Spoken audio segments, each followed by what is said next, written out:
Matthew 24 verses 15 to 28. The Great Tribulation. When ye therefore shall see the abomination of desolation, spoken of by Daniel the prophet, stand in the holy place, whoso readeth, let him understand. Then let them which be in Judea flee into the mountains. Let him which is on the housetop not come down to take anything out of his house. Neither let him which is in the field return back to take his clothes. And woe unto them that are with child, and to them that give suck in those days. But pray ye that your flight be not in the winter, neither on the Sabbath day. For then shall be great tribulation, such as was not since the beginning of the world to this time, no, nor ever shall be. And except those days should be shortened, there should no flesh be saved, but for the elect's sake those days shall be shortened. Then if any man shall say unto you, Lo, here is Christ, or there, believe it not.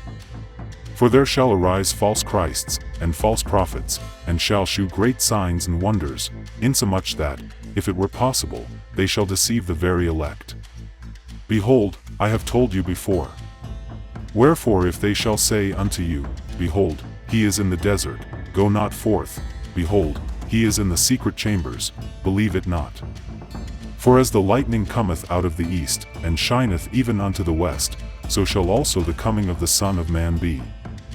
For wheresoever the carcass is, there will the eagles be gathered together. The Great Tribulation. To underline the seriousness of the situation in the days preceding his coming, the Lord points to what is spoken of by the prophet Daniel. By this he means parts in the book of Daniel that bring us to the last days, Daniel 9 verse 27, Daniel 11 verse 31, Daniel 12 verse 11, or the end time, Daniel 11 verse 40. The place that the Lord speaks of where these things will play out is Judea, that is Jerusalem and its surroundings. The holy place is the temple in Jerusalem. The abomination of desolation will be there. An abomination is an idolatrous image. The abomination of desolation means that the idol will cause desolation. Because of that idolatrous image, God will bring great misfortune upon the land through the Antichrist, the one who set the image up, to which he also commits himself by showing himself as God. 2 Thessalonians 2 verse 4. The statue is the image of the beast from the sea and represents the dictator of the restored Roman Empire, Revelation 13 verses 12 to 15. It is a word to the remnant of Israel and not to the church. The Lord tells them that those who are near to that area must flee to the mountains. The mountains will be the only suitable location to hide from the Antichrist and his followers. There will be no time to lose.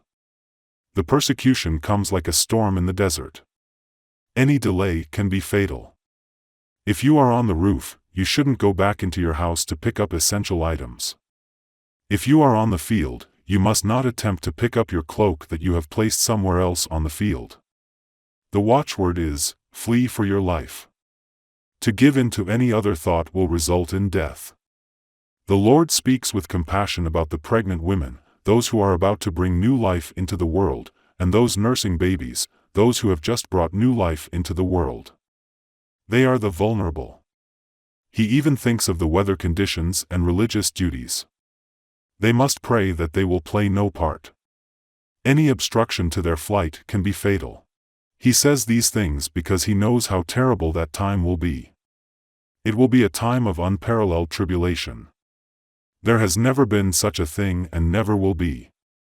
It is a time that, as far as the abominations are concerned, is unparalleled. The Lord emphasizes the horror of that time by saying as a consolation that those days will be shortened. If he did cut those days short, no one would survive that time. This cutting short is made for the sake of the elect. He knows all those who belong to him and, in view of them, ensures that the maximum suffering is not exceeded, cf 1 Corinthians 10 verse 13. He points out once again that this time will be particularly hard because of the false Christs. If, in the midst of the greatest ordeal, people present themselves as those who want to give help, there is a huge temptation to respond to it. Those false Christs and false prophets will present themselves by doing great signs and miracles.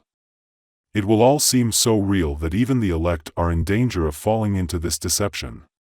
They should not do so, especially now that the Lord has told them so in advance.